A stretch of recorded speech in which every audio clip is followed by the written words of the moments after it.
And welcome everybody. We are live on the SPOCast, everybody, and we have big things coming up tonight. You guys stay tuned because big announcements, and we got some peeps up in here. Let's get them up in here. Tommy Grayson, what's up, brother? What up, man? Tommy Grayson in the house. Whoop whoop. How you doing? Hell yeah. When it all falls down, that's the name of tonight's event because we are previewing this Saturday's Win event. Wrestling is Now, where Pro SPO Wrestling has not one but three matches, and we're going to get on that in a minute. We also have titles on the line this Saturday night, you guys, and we have a big announcement coming up in just a few minutes. Let's get Delco in here. What's up, Delco? Do you care? I normally don't care, but today I do care. You know, it's one of those anomalies. You know. Well, I'll allow it. What's up, Big 80s, Donnie B? I care. I care about all of you. That is the most appropriate answer. That's the truth if you believe in lies. What do you guys think of my custom arena that I made behind me? That's cool, man. You made that? Yeah, I made it. Look, here's Renee Paquette and Gene Okerlund right here. Yeah. And look up here. It says CM Punk in the crowd. Someone has a CM Punk sign. I had to use that. And over here we got JBL. Yeah, that's my little gimmick, you guys. Thank you. Wow. My buddy currently sitting. He makes those, yeah. Currently sitting in the Batcave at Grayson Manor. So we're currently using that on set picture. Yep. Sweet. Exactly. So what's up? We got our people in here. No YouTube tonight. Well, oh yeah, YouTube's not up. Let me add YouTube. Sorry. Good call. Come on, John. What's up, Too Tough Tony? Good to see you this past Sunday at GCW. I just want to give a quick shout out to Too Tough Tony. He was by far the MVP at both nights, GCW for Team JCW. He hit the meteorite. He got all of his stuff in. Love Too Tough Tony. Yep. Danger Ginger in for the save. Thank you. Good looking out, brother. So, guys, real quick before we get started, I got to make an announcement. All right. Do you realize, everyone, that we started SPO Wrestling on New Year's Eve of last year? We announced it Black Friday of November. So we're not even a year old yet, you guys. We're just over 9 months. We're like a gestation period, like a baby, right? So before we get started we got Roll the Dice coming up November 2nd in Harris. We got a big event coming up. We're going to be adding things to this event. It's going to be, you already see what we have. All right. We've already added a lot. It's a pretty good, we got, of course, Simon Gotch versus Rick Blade. Okay. We know that. We have Facade and Danny Moe debuting. Feral Face returns. Tasha Steeles from TNA debuts.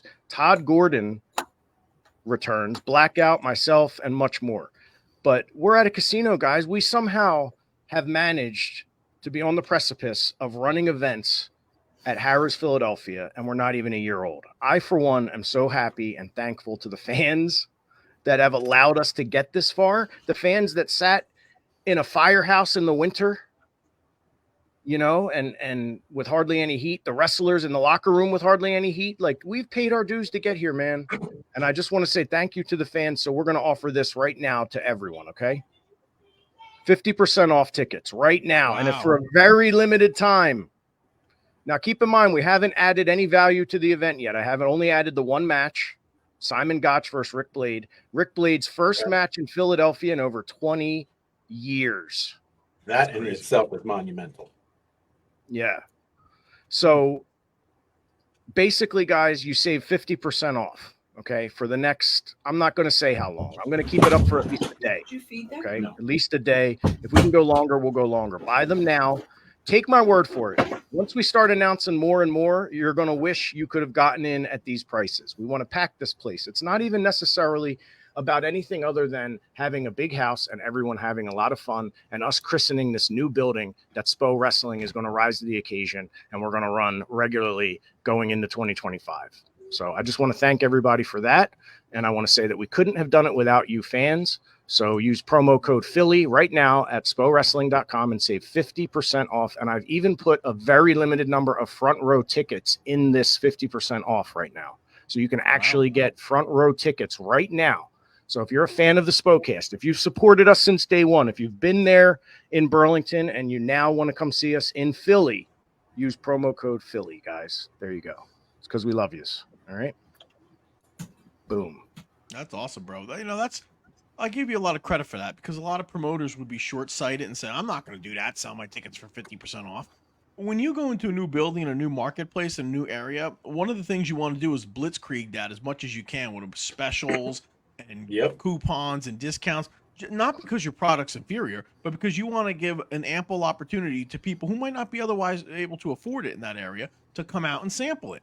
And once you bring them in and they enjoy it, and then you can put your regular price tickets on sale. That's fine. I have no issue with that. I applaud that. I would even go as far as to do like discounts and sales for Vets of America or first responders. We did all that with Contest of Champions. It works great. Even if you can get into the local school systems, a flyer goes home to every kid, the local school system. We did that for the Lacey show a few years ago at Mark Henry. We had, I think, 4,000 flyers went home, and we had deals on the flyer itself. So buy one, get one free, or a discount ticket, whatever it was. But it works great, man. Anything you can do.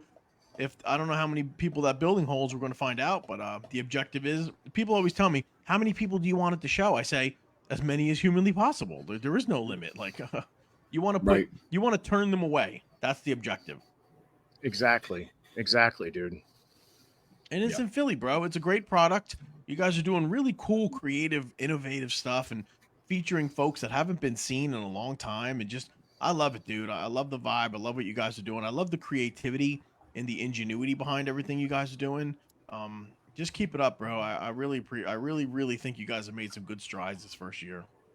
Thanks, bro. And let me tell you, you know, it's a whole different world, bro. Like when you were booking these events in the 90s, okay, and then I started booking events in the late 90s and then a lot in the 2000s, you could make a phone call. Everyone knew everyone's price. We all knew Bundy was 500.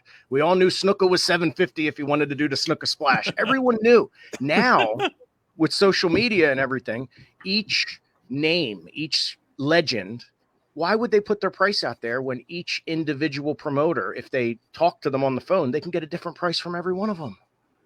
Yeah, I see both sides of the argument. For the talent, it's good. For the promoter, it's kind of rough. It all also boils down to your personal relationships with a lot of these talents.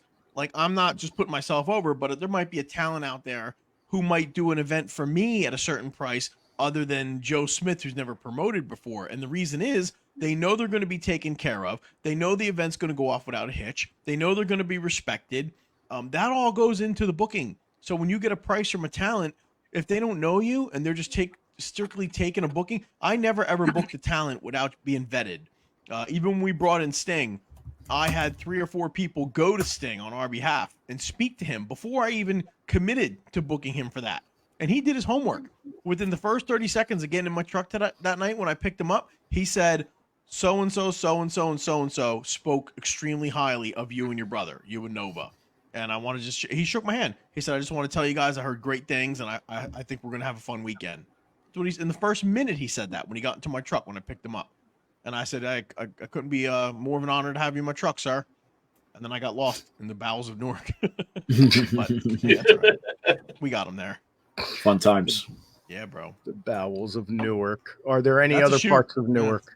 What are the non-bowels of Newark? I want to go there. I don't know. There was construction coming out of the airport, and we were going left and right. And it was 6 minutes from the airport to his hotel, and I made one of those wrong turns, and all of a sudden my little GPS thing, that I had it on an angle so only I could see it, it went red, and instead of 6 minutes, now it says 18 minutes. And I'm like, oh, my God. But I'm no-selling it. I'm driving around, and Sting looks at me and goes, are we lost in the hood? And I go, no. We had to take another turn, like a wrong turn because of traffic.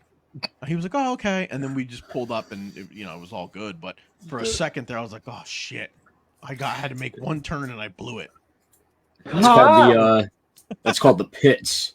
The pits of Newark. Dude, that's a TV show, though. Like, you know how they did the whole show waiting for the table at the Chinese restaurant? Yeah. Me picking up Sting, yeah. A whole show, you and Sting lost in Newark while the GPS counts down in front of them would be excellent. When I grabbed when Mark Henry came in, I was a different relationship, obviously, because he's like super great friends with Nova, and we hit it off like instantly. We were driving along. I think I even missed the turn. Didn't even realize like we were coming back from Philly, and like it was like 2 old friends that haven't seen each other in 20 years. Like that's how my conversation went with Mark. And then we met up with Ratchet. He did the appearance at Ratchet Gym that night. Then we all went to Texas Roadhouse and had dinner. It was just awesome, dude. Mark was like, nice. if Mark lived in Jersey, we would hang out a lot. That's what kind of a cool human be. Forget pro wrestling and all the other stuff that he did. And that's incredible. Just as a cool person, like I would hang out. I'm not sure I'd ever really hang out on a regular basis with Sting, but I'd hang out with Mark Henry if that makes any sense. We're the same age. Oh, so like he's kind of like another Sean O'Hare for you. Ah, an action figure, yeah. You get excited when you get your Mark Henry. Yeah. We reached out to Mark Henry trying to get him November 2nd, Donnie. That's how big we're trying to harpoon. We're trying to harpoon whales, bro. Was he available? No, it didn't work out. All right. But we're trying. But the point is, let me tell you something. Running shows at a firehouse is one thing. Running shows at a casino, I feel like my old self again. I have been on the phone more the last 48 hours than in the last 48 days. No, listen, I've been there. I don't know how you do, dude. It's so different now. Like, I wish the listeners could understand how different it is to run wrestling these days. Like, I feel like if this show was an hour of me on the phone trying to book wrestlers, these fans would love listening to it, because you should hear the things we talk about and the things I find out from these people. And just some of the prices, I'm sorry, are astronomical. You're not going to see many legends on many wrestling events in this area in the United States anytime soon, you guys, because of how much money they are charging. And I'm not saying that it's wrong, but I'm just saying we're trying to build a hell of an event for November 2nd so that we can keep doing consecutive events at this casino. Okay. And we are going to add value to the tickets. Okay. BJ just said, he said, wow, a front row ticket just purchased for under $20.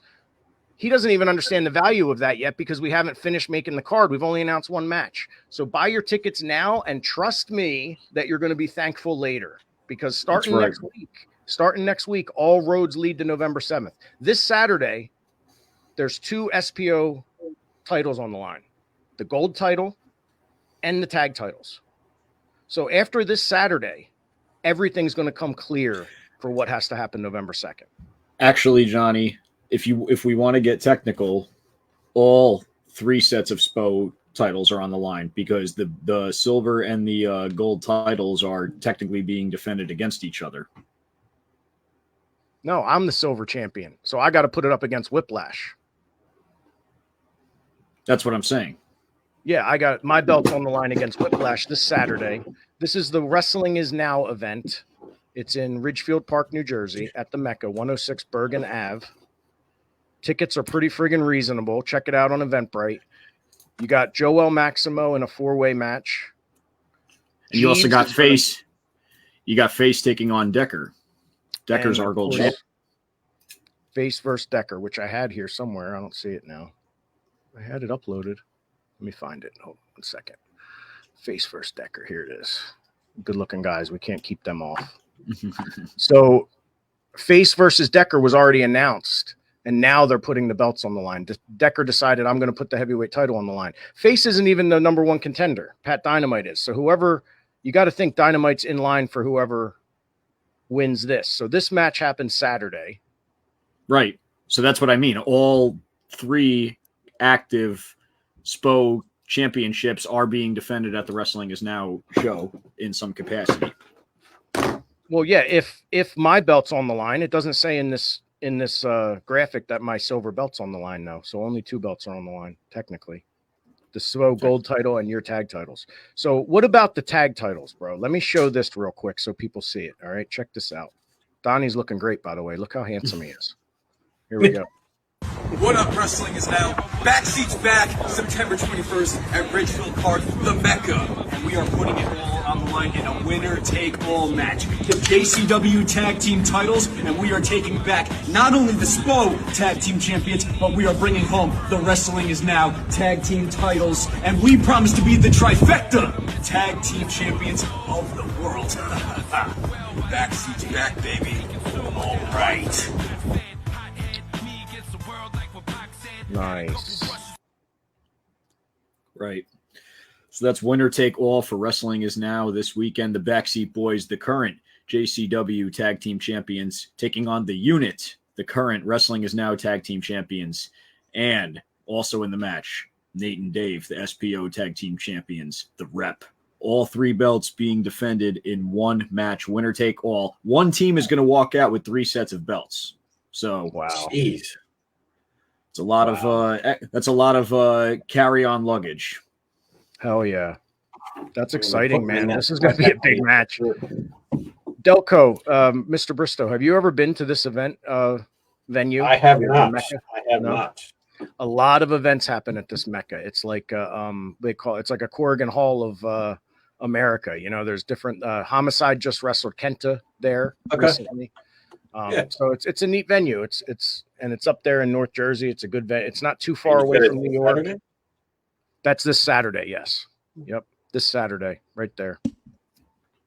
So we're all going to be there for that. It's going to be pretty exciting. They always put on great events there. So the fact that we didn't have our event in Gloucester City, but now we're doing these matches here is a huge help for SPO wrestling. It gets, these matches have to happen. So, and like I said, a lot is going to change moving into November 2nd. So you don't want to miss next week because the build starts. So the build starts next week. So anyway, guys, tonight at 8:00, what's going to happen, Tommy? Tonight at 8:00, of course, is what I am referring to, or what Johnny is referring to as the director's cut of TripTV Season 1. As announced last week on the SPOCast by myself, Big 80s Donnie B, and Johnny Cashmere, TripTV in its current format is being reshuffled, and as a result, Season 1 comes to a hiatus. It's not going to be a definite hiatus, but TripTV, as you currently are seeing it, is going to be different. It's going to focus a lot less on the in-ring action and a lot more on the backstage, behind-the-scenes stuff between, the BackSeatz and, the rest of the SPO wrestling roster and just the extended BackSeat universe. You're going to see appearances from guys who you've never seen before ever. You're going to see things that you didn't expect to see out of any of us. All, of course, nothing that would be considered R-rated, of course, because this is going to be on YouTube. But, you get what I'm saying. You're going to see road stuff. You're going to hear road stories. Some of the recurring segments that people liked, like Story Time with Gotch, Gathering with Gotch. You're going to see recurring segments involving him because, as previously announced, you're going to see Simon Gotch at Roll the Dice November 2nd. So I have a funny feeling like you're going to see a lot more from Simon Gotch on whatever continuation of TripTV is, because we love Gotch and Gotch loves us, and he's got stories for days. Also, you're going to see a lot more Juggalo related content because we can't go episode without talking about Juggalos of the ICP, and of course you will catch us on the Train of Terror tour in October. So definitely some form of TripTV episode following the Train of Terror tour will be released, and you will probably most definitely confirm to see Train of Terror tour footage. So That's awesome. Yeah, Train of Terror is looking great, man. Check out the Juggalo Championship Wrestling Instagram page, and you can see all the tours coming up, all the different stops along the tour. For example, like here's one right here, 31st, the Masonic Temple, right there. That's Halloween. That's going to be, man. Halloween in Detroit, October 23rd. There's that. Listen, I know exactly. We'll go back to that one in Nashville. Here, no, wait, here. Listen to me. I went to Nashville in May, and we saw Wolfie Van Halen, and that's where it was, the Brooklyn Bowl. And I said when I was there, I posted on Facebook, this venue would be incredible for a pro wrestling show. It was one of the coolest venues I've ever been in. I know exactly where that's at. The building kicked ass. It's about 7 or 8 minute drive from Broadway, right in Nashville. You can actually walk there from there, but if you guys are hanging at all, it's like literally a 7 or 8 minute Uber to Broadway, and then you could go all over from there. But I don't know how long you guys are just going to be there for a day. We're going to be on, the entire tour. So yeah, we're going to be passing through Nashville, and then I believe the next the next stop on the tour is going to be Alabama. So figure, we might be in town really just, like passing through and then leading up to the event. But I mean, yeah, if you guys can get out at all, to Nashville, dude, I love Nashville. I loved it, man. That when you guys are in that building, you're going to say, oh shit, Donnie was right, man. This is awesome. It's like a two-level deal, and the ring probably in the middle, and it's like a nest of like a perch. People are above and below. It'll make more sense. It looks like a bowl. You'll see it. Well, Well, you'll definitely be able to watch us live because, as announced by Violent J in a promo that we just put out the other day, all of these shows are going to be streaming live on YouTube, and it's going to be leading up. Yep, it's going to be leading up to the October 30th event, which is going to be Devil's Night, JCW Devil's Night, the pay-per-view. It's definitely going to be airing. We're working on finalizing the platforms for that. A version of it will be streaming on YouTube. So, just stay tuned because if nothing else, you're going to get to definitely watch us live in Tennessee at the Brooklyn Bowl. That's live. awesome. Yeah. Now, look, if there's a show on October 30th, Devil's Night, you guys have to do some kind of Mischief Night Madness thing with pumpkins and all that shit. We did that years ago at Ratchet. Dude, it was fucking awesome. It was one of my favorite matches ever. It was the Mischief Night Madness match, it was called. Eggs, shaving cream, pumpkins. Dude, it was nuts, dude. And the fucking audience loved it. You'll definitely see some sort of, carnage going on for Devil's Night. I can't exactly, spoil anything too far ahead. But, like I said, get your tickets. And if you can't get your tickets, definitely have it queued up on, whatever streaming platform we're on, YouTube. Get ready. Nice. Good deal. Hell yeah. I love it. I love this time of year. Oh, this is my favorite time of year, when it starts getting cold, when you could actually wear hoodies and your Timbs and people won't call you crazy because you're already watching horror ranking review movies in early September. Yep. Don't at me, bro. Okay. But seriously, like Donnie, I know you're a Halloween fanatic, but just that tune alone, that piano key, the Michael Myers, it's enough to just like make me feel all warm inside. Imagine sitting in the movie theater and watching that for the first time when it came out. Yeah, bro. Yeah. Big ups to the new Salem's Lot remake that's coming out. I don't know if you guys saw that. Ooh. October 2nd on Max. It's I think it's in a theater and then it's going to Max, the remake of Salem's Lot, which happens to be one of my all-time favorites, the original 1978-79 series. The book was in 74, but I think the TV series was I was 7. So that's either 78 or 79 that came out. And brother, that scared the shit out of me when Barlow hit his finish. TV series? Parents. Yeah, it was a 2-part series on TV, Salem's Lot. Oh, okay. Yeah. Miniseries. Yeah, the miniseries. 2 parts. And it was awesome, dude. I was like, holy shit. The scene where the kid is floating outside the window in his pajamas.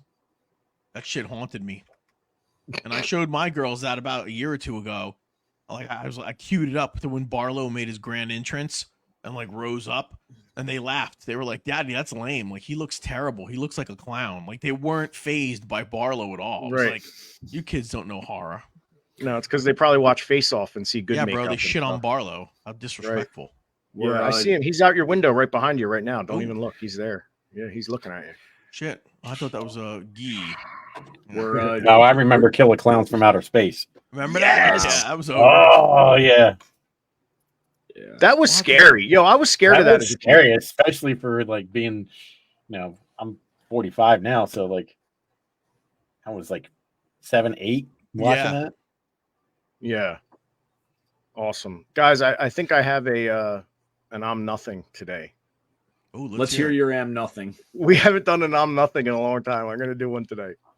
All right, let me put it up here. There, now it's official. All right, guys. So here's the thing. So we're on looking at YouTube the other night, right? And someone puts up this. Let me get it. Here it is. From KLA Clips on YouTube. The tragic story of Trent Acid. And look at the picture of the thumbnail on that. All right. So it's 7.5 minutes. All right. So you guys, I suggest you watch it. Okay, if you can hear the sound of my voice, watch this thing on YouTube. Go to KLA Clips. All right, the dude means well. All right, but some of the things they say in this make me out to be the biggest piece of shit scumbag in the world. All right, so obviously he hit the nail right on the head. I was gonna say, at least he didn't lie. Yeah. Okay. So BJ watched it. Okay, good. What'd you think, BJ? Did you like it? Did you think they made me out to be a big enough heel? My God. So I did not see it, for full transparency. Well, let me tell you what I'm going to correct a few things. So they say that Trent Acid was offered a heavyweight title run by John Zandig in CZW, but he basically would have had to sacrifice me in order to be the champion. Kill you? Well, I'm out of the company. Oh. Like, there's no more room for Johnny. Him and John don't get along. Johnny's a bitch. We hate him. Get rid of him, right? And we'll give you the heavyweight title. And they're acting like Trent decided to say, like, no, I'll just leave CZW so that my tag partner doesn't have to suffer. So, like, what a piece of shit I am. Like, come on. Like, I would tell Trent, no, don't be the heavyweight champion. Come stay with me and be bitter. Like, come on, right? You know, they leave that out. Then they say I started PWU myself. Me and Trent started PWU together. You know, like, they're acting like I tried to start a dungeon and I had him locked up in the dungeon so he couldn't go wrestle anywhere. And it just said, oh my God. They said your real name is John Kasner. Like 3 times. They used my shoot name, Donnie. They said Johnny Kashmir, real name John Kasner, Kasner. Awesome. I thought it was Kizentner. Yeah.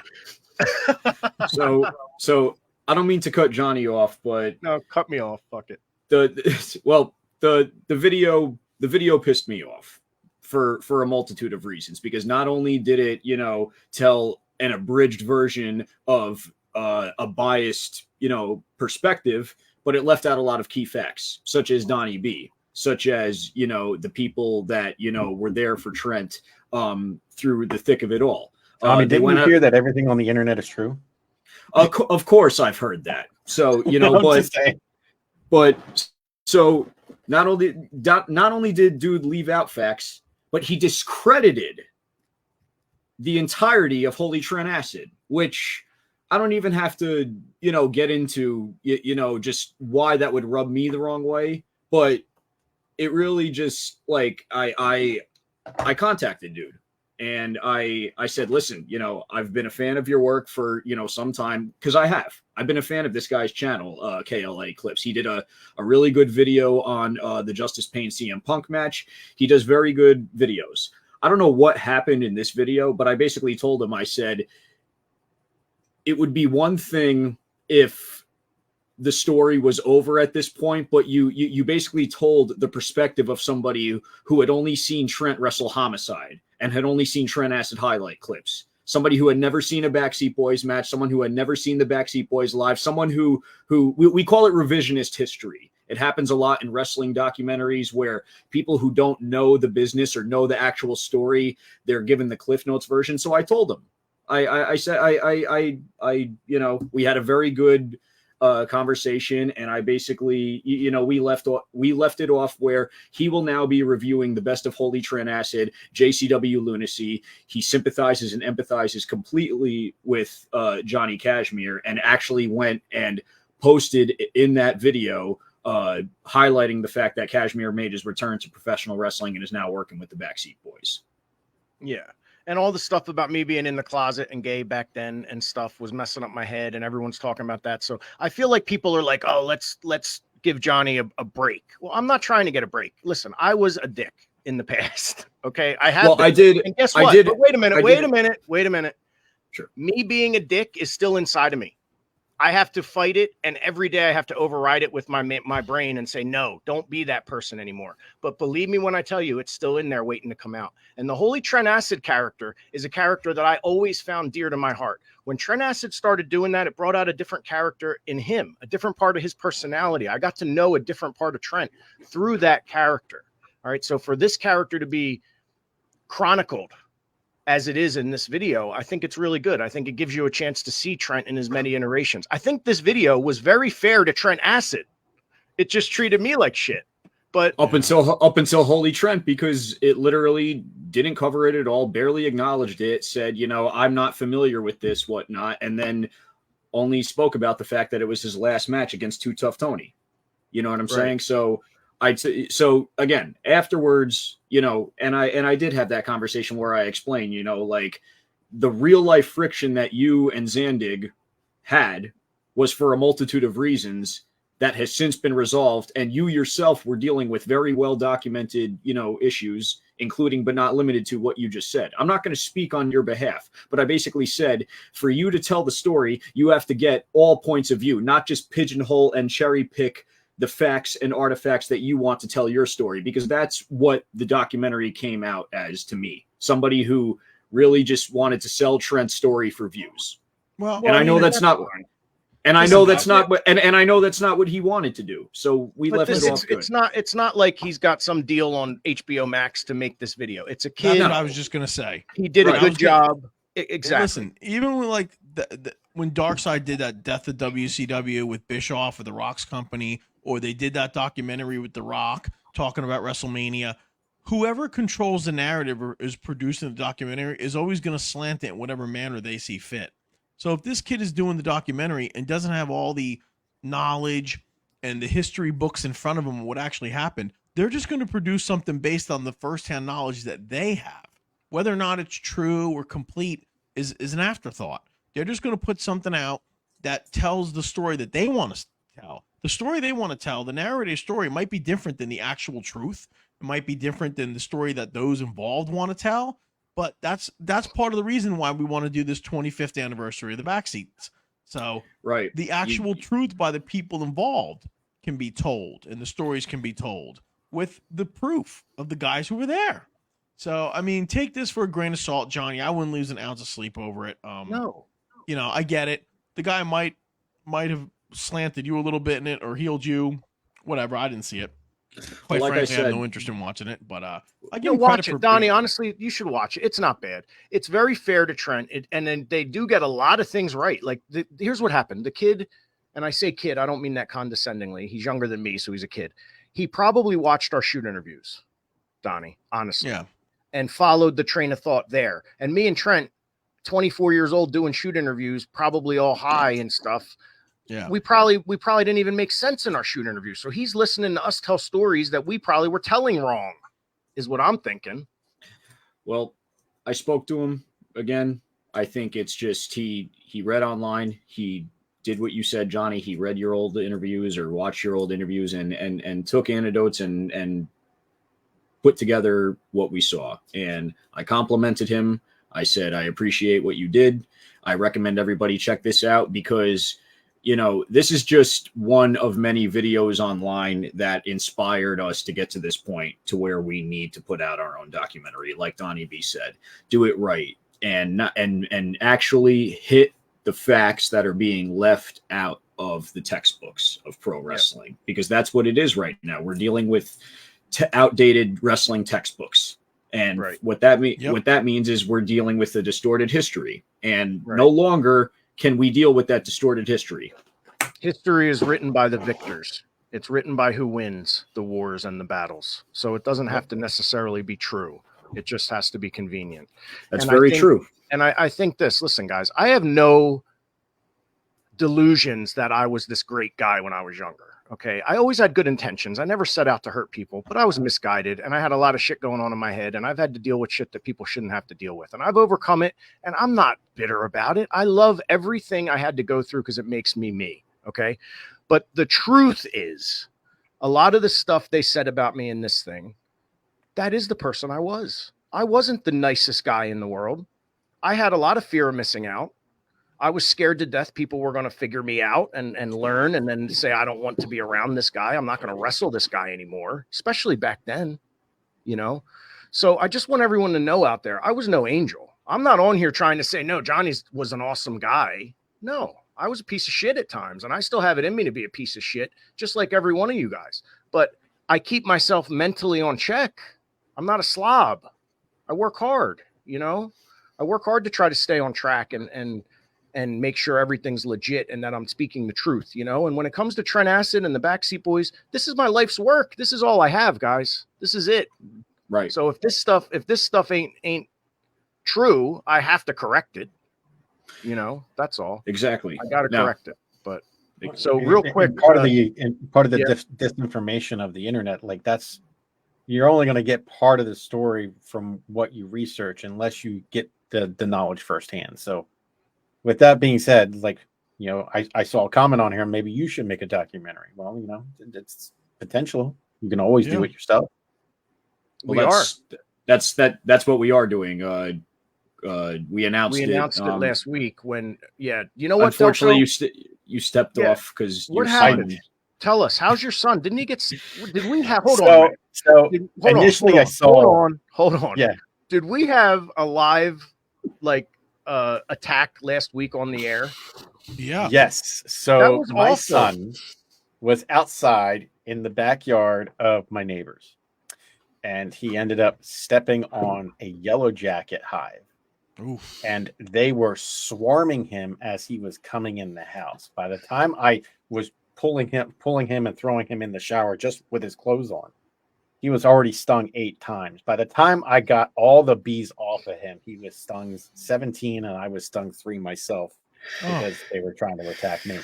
So there was like legitimately, when I threw him in and turned on the shower, bees were falling off of him. The ones that were in the house, I killed 8 in the living room, 6 in the hallway, 4 in his bedroom, and 3 in the bathroom.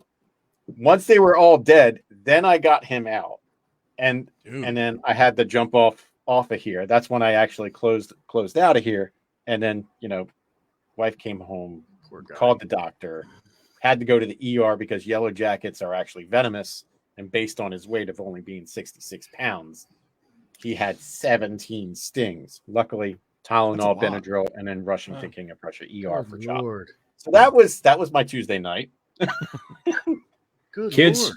stay indoors.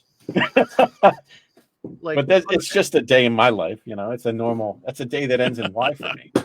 And it was on the air too. It happened on And it the was air. on the air. So bad. That was so poor kid. Chris, I'm sorry, but you only because you played the Halloween theme earlier. When you said 8 times, my mind immediately went to Sam Loomis going, I shot him 6 times. Now look, this is how rumors start. Look, Chris Gorish wrote. Look what Rap Boy wrote. Johnny was a good bartender at a go-go bar back in the days. What? No, I wasn't. I didn't bartend at a go-go bar. What? Like what? That's what I'm saying. Like, yeah, it was around the time I told Trent Acid not to be the champion. Yeah. Yes. That was in the documentary. Glad he didn't get my girl. Yes, BJ, that's what we were saying last week on air. I said it's like that Macaulay Culkin movie, and Donnie immediately goes, he did the job. Yeah. You can't see without his glasses. The glasses. He did, brother. Dude, He bumped Macaulay off of Culkin's bees. doing a tour. Yeah. He's doing a Home Alone tour all around, and he's coming to this area too, and they do a screening of Home Alone, and then you get to hang out with Macaulay Culkin. Did you guys know? I sent it to you, Donnie. I sent it to you on Instagram last week. Oh, that's right. Yep. Is he Home Alone hard tour? up? Is he like hard up for cash or something? Are you suggesting we get him for November 2nd? I was gonna say He Not does too many wrestling zeros on the appearances. end. He's done wrestling spots before. And I was gonna say the Home Alone tour should be where you go and like have a meal out on Macaulay Culkin, and you return to your house, and it's all like rigged with booby traps, and you have to find Kevin, And you get hit in the face with a snow shovel. I'm Yes. almost positive he did a spot on an indie show or something He did. somewhere years ago with the He paint did. bucket with a string or something. Yes, he I'm did. telling you that exists. I saw that. Was it did Freddie Prinze Jr. have something to do with that show? I think he did. Maybe He I'm might wrong on have. that. That makes He sense. might have. Wasn't he supposed to start something I thought I heard that somewhere. Freddie Prinze That Jr. makes was starting sense. a company. That makes brother. sense. Yep. He had wanted to. We have more about the go-go bar situation from Rat Boy. Hold on. Uh-oh. Yes, the one from off of Route 1 by the Parks Casino. Oh, the Oakford one Inn. at Yeah, I Sam? did not bartend there. Jesus. He's still insisting. I Listen, did not Rat Boy's bartend got there. a lot of details. He's got a lot of details, Johnny. Guys, I did not bartend at a go-go bar. I would never do that. I DJ'd at a go-go bar. Listen, we're gonna make this very simple. Rat Boy, if you can hear my voice, yes or no, did Johnny ever bartend and hang out with people at a go-go bar? I just need a yes or no for a final verdict. Matt, whose side are you on? Seriously, hoping to see the unit get all the gold? Really? Chris said, okay, it's not even a correct great. answer. Way to follow instructions. It was yes or no. Was John a purveyor of perfectly perverted porn at the go-go bar? Did I hang out at go-go bars, Chris Gorish? Yes or no? We're going to stand here forever waiting. Obviously, yes. It's obviously yes. I'm a go-go bar king, apparently. Unbelievable. It's like the bada bing. Bada boom. Bada bing. Yeah, me at all these go-go bars everywhere. I have a 15-minute if we have time. Do you really? I do. Hold on. Let me put it up. I love doing this one. There it is. 15 minutes, brother. Let's see. Hold on. Trigger the OG and Danny Miles are real good. Yeah, they're real good at having belts that aren't theirs, Matt. So Falcon punch. All right, and it would be sick if they had all those fame, belts. So for starring my Donnie B. 15-minute of fame this week, I want to talk about something that's kind of been irking me for the last few weeks. Actually, the last few months. It seems that I can't go on the internet and look at anything wrestling related without somebody complaining about this upcoming, this pending AEW TV deal and what it might mean for the business and the boys and everything else. I just want to come on here and say, how about we just sit back and let these motherfuckers run their company the best way they see fit? It does no good for anyone to constantly every day project or try to predict what this deal is going to be, how much money it's going to be, what network it's going to be on, and all this other ridiculous bullshit. At this point, unless it was $1 billion every week they got, nothing is ever going to live up to the hype. So I would just caution everybody, let them just live. Yeah, that's perfect music. Let them just have their deal. Let them put it out there. Let them get their money and let them just produce their show the way they want to produce. I'm telling. Today I was reading, oh, this is definitely going to be the deal. So-and-so was wrong. They're reporting this. This is going to be the deal. I'm thinking like, what the fuck? Unless you're the actual president of the network or Tony Khan himself, you have no right to even talk about this shit. It's so stupid. It's on the same level as these dipshit assholes that put those pictures out all the time of like an hour before the doors open, or AEW is like a low attendance figure. They put these photos out. That's so fucking stupid. Why would you put a picture out of a company that's in existence, that's trying to put out a product and feed a lot of families with these paychecks? Why the fuck would you do that? That's so stupid. And say, oh, look, AEW is not even selling out the hard cam side or the other side. And it's just so asinine when I see this shit. I just shake my head and go, what purpose could somebody sit at their phone or sit at a computer, take that photo and upload it and type that shit on there and put, oh, look, AEW can't even sell out. Look, this is the lowest attendance ever in the history of AEW Dynamite. Just shut the fuck up. Let them run their company. If you don't have a goddamn helpful bone in your body or can't offer any kind of solution or something productive, then shut the fuck up. There's only a handful of people in this country that are, if Brett Lauderdale was sitting there and saying, hey, this is what we should do, or Danny McDevitt saying, hey, these are some ideas to increase attendance, that's who you should listen to. Not some Joey bag of fucking ball bag donuts who's sitting at home saying, oh yeah, AEW sucks, man. Tony doesn't know how to book. It's just so stupid, dude. I'm just so tired of hearing this shit.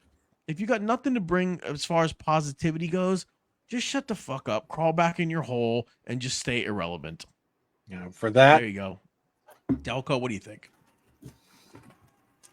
Thank you. He's applauding for those of you who can't see it. And I got no dog in the fight. I got a lot of friends that work in AEW. Like I said, Power Child's doing something there now, and a lot of other friends there. But I can't understand why anyone would either wish ill will or not support somebody 100% instead of harping. Even other podcasts that just constantly harp. I put it akin to, a lot of people in this world. You look at most of the stuff that's being created today. Only 15% of the people in the entire world put out and create something that people will actually enjoy. So I've lived by a mantra where I don't ask questions when the answer is what the fuck. So if I'm not putting positivity out in the world, I don't need to be thinking about it. I don't need to be harping on it. I don't need to even have it in my thought process. Yeah, you know what? Let's just stop and think for a second. 5 years ago, there was no pro wrestling on TBS or TNT. There was no other company. If you didn't work for Vince, you weren't working anywhere. There was indies or scraping by or overseas. This guy came along, and I know his dad's money, all this other bullshit, and whatever the fuck, man. This guy's he's putting something out in the world that everybody can fucking enjoy.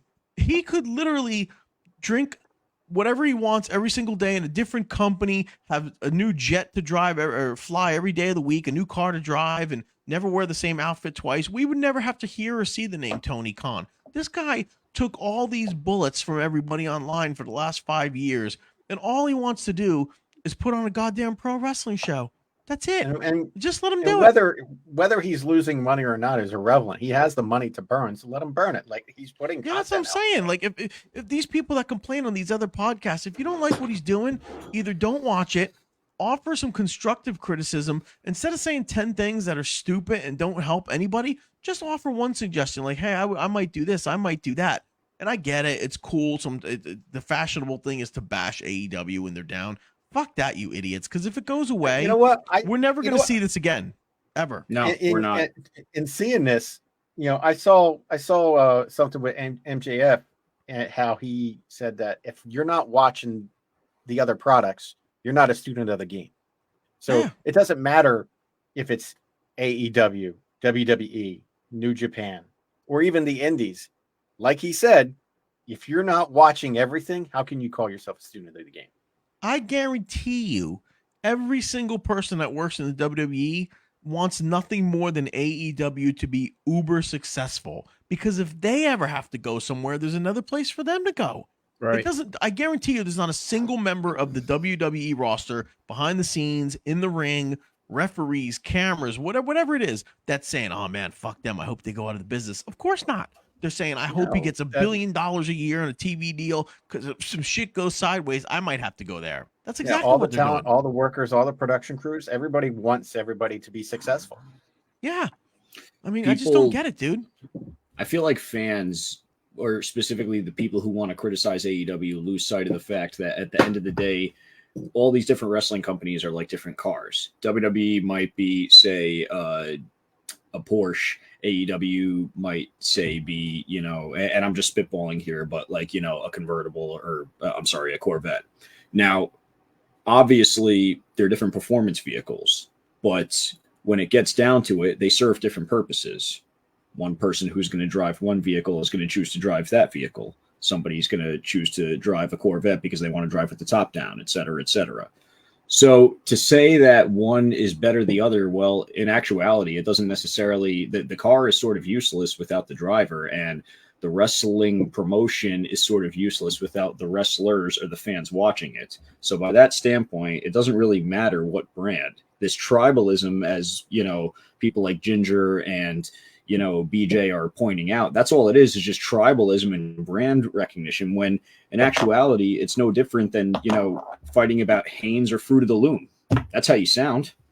Yeah, that's just my thing, man. Just maybe to finish up this year and going into next year, just let them do their thing and help them grow, spread some positivity, and just realize every fucking stone you throw or arrow you try to sling, all it's going to do is drive somebody further away. Because all Tony has to do, wake up one day and go, this was great for 5 or 6 years, but, I'm going to move on to something else, and I'm going to either sell this asset or just close up shop and put out there, hey, these are the 5 or 6 years or 7, 10 years. At any point in this juncture, you could be like, I did it. I'm good. I'm happy. It was great. Now I'm going to move on to buying my own soccer team or something. Don't forget, these guys are worldwide. That's what they in did. England. That's what I'm saying, dude. Like, and then a whole bunch of fans will go, oh, fuck Tony, he closed up AEW. Fuck him. Like, it's just stupid, dude. Well, look what happened at WCW. Think about the exec who just woke up one day and said, I'm tired of losing $1 million every time we run a taping. That's exactly why WCW faded into oblivion. Eric Bischoff and Fusion Media had a deal in place, but without the TV rights and without the TV time, 2 or 3 hours a week, it was worthless. What were you buying? Some rings and some trucks and some contracts that they didn't want. So once he didn't have that, he said, fuck it. That's exactly what happened. That's all would have to happen today. Yeah. But, who knows? Let's just see the deal come out. Let the boys get their paydays.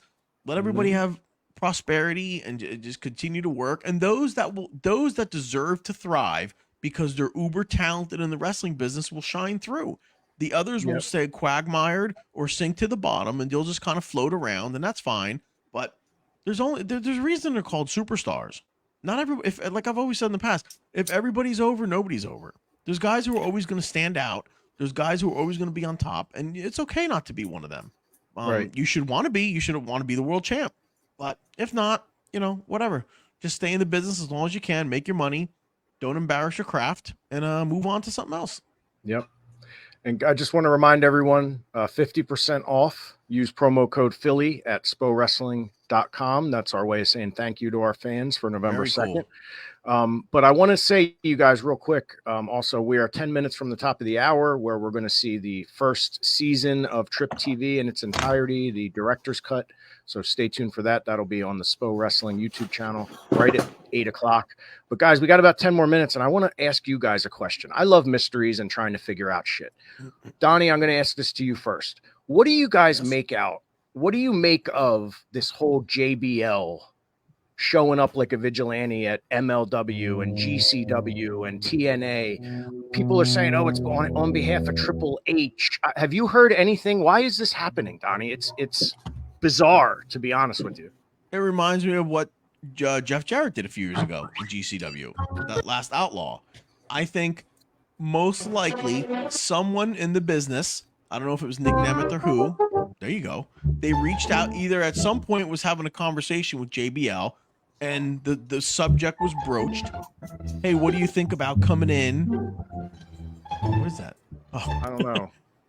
What do you think about coming in for a one-off, or see what you would like, or just, and then he probably got on the phone, talked to the promoter, talked to Brett or whoever else, and said, yeah, fuck it, let me do it. It's so outside the box and so out there. I don't think he was put up to it by Triple H. I don't think it has anything to do with it. I think this is JBL just wanting to do it and just trying something different. I think it's cool. I think it's awesome, but I feel like there's more to it, bro. Something, I don't know. There's an itch. It just seems odd. It seems, and then like, why MLW? Like, how do they decide which places to go and why? And if you've noticed, he's never been advertised ahead of time. So none of these feds have been able to capitalize on it at all. So that's why I'm thinking, I don't know, bro. Do you think they're even flying he's him? Not under no, I'm assuming he's not under any kind of WWE deal right now. That's the other thing I probably not. Of. Yeah. Do you he's probably think they're flying him in, or is he showing up? No, I'm assuming they're covering his trans, unless he says like, hey, I'm going to be in that area for something else, and maybe we can make something work. I think deep down inside, he just wants to do it. Well, honestly, you got to think. I don't think there's any other question. The JBL thing going into multiple companies the way he has, and then TNA doing the deal with NXT, and the TNA guys being able to work out at the Performance Center.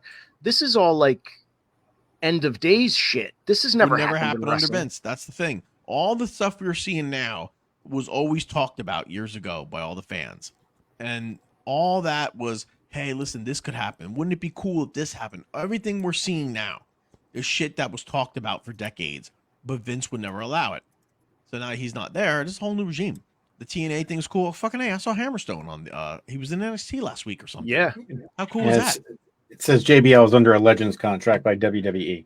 There you go. And I'm sure if he signed that, and I guarantee you he didn't. He either called over there or contacted somebody and said, hey, I have a chance to do a couple of these one-offs or some shots and stuff. It could be cool. And they probably said, go ahead. We don't care what you do, John. I feel like there's still an unwritten chapter we haven't seen. I feel like if it ends right now and we just never see JBL again, he just goes into existence, what's the point of it all? There has to be. You're right. I will say, just like Jarrett, this could be a way for John to gauge interest from the fan base to see if there is any interest in him coming back and doing something like a small. I don't think he's going to be in the ring with a run in WWE, but you get enough buzz on the indies and you could pop up at an event like he could do the same thing on a WWE event that he's doing here. Just literally come out and close somebody and they go, holy shit, it's JBL. Like, you know what I mean? That could happen. Like a 911. Mm-hmm. I can see two paths. Is like one where it's like he's doing it on his own volition. The other one is that it's like, hey, he could be vetting these and say which promotions do you want me to tag, and I'll go and spark them up a little bit and get some buzz around them so they can succeed and whether WWE or other major promotions use them as a training facility to get them into the major promotions. That's also another segue. Yeah, the MLW one surprised me. Only I think somebody just said it. The lawsuit that they got against him, that one surprised me a little bit, unless he knows Court Bauer. And maybe Court saw that he was doing this in a couple other places. He dropped him a line and said, hey, man, why don't you come in and do a little deal like that for MLW? Just pop in, do your thing, and then split. I'll pay you X amount of dollars. Whatever. Who knows? But I think it's cool. Anytime you can have the air of suspense or the unknown on a show, you can't buy that. So if you got 1,000 people sitting in the audience and they're like, we see the advertised card for tonight, but in addition to that, we kind of think one or two other things might happen here. I'm glad I'm here to see it. So that's kind of cool. And I love his jacket. I think his look is banging. I think it's the best look any JBL ever is him coming out in the bounty hunter jacket with the hat and clotheslining people. I think he looks cool as shit. Now, let's say he does this in a few more places, right, for another month or two. And I'm just throwing this out there hypothetically. Then he pops up on an AEW pay-per-view or an AEW Dynamite or something and does this. It's going to have a hell of a lot more impact because the fans that follow AEW also follow most of the other stuff out there. And they're going to say, holy shit, it's JBL. So who knows? He could be doing that too. Right. And he owns JBL, I'm pretty sure. So he could be that too. I mean, fucking name. Right. So. Yep. Pretty neat, man. So we're about 3 or 4 minutes away from season 1 going up on premiering on YouTube of TripTV. Tommy, you want to say anything about it real quick? Yeah, just catch it now. It's live in about 4 minutes at the SPO Wrestling YouTube page. It's going to be the director's cut. Anything that was formerly advertised as it relates to the September 14th event that didn't take place has since been removed. But on the flip side, there's also a few segments that maybe didn't make it in the first time around, stuff that was left on the cutting board. That, of course, is going to make it back in. This is the TripTV Season 1 Director's Cut. All 6 episodes uploaded, remastered in 4K resolution. Earlier, I didn't want to just leave this out because I didn't mean to address it, but earlier we were talking about, Halloween and the season and whatnot. And Bristow, of course, played the Halloween theme. I think that's definitely for the month of October. I want to do some recap of some of our promos that we filmed last October, including the ICP videos and the ones with the mask from Greektown. So stay tuned for those. For those who haven't seen those yet, we're definitely going to be playing some throwback backseat content. Yep. If you haven't seen it, it's new to you. So we're plagiarizing off ourselves and using our old. We're handing in our old papers to new teachers. Is what we're doing. That's right. That's right. Yeah. Johnny's giving me last semester's answers for the big quiz. I threw the YouTube link in the chat here so everybody can see it. Yep, there it is. YouTube link. There. That's it. And apparently Tyree Orlando said, saw you guys at the gathering, but kind of hoping the New England boys, the unit, take the gold. Wow. All right. All you fans of the unit, I really hope that you guys get ready to have your hopes and dreams crushed.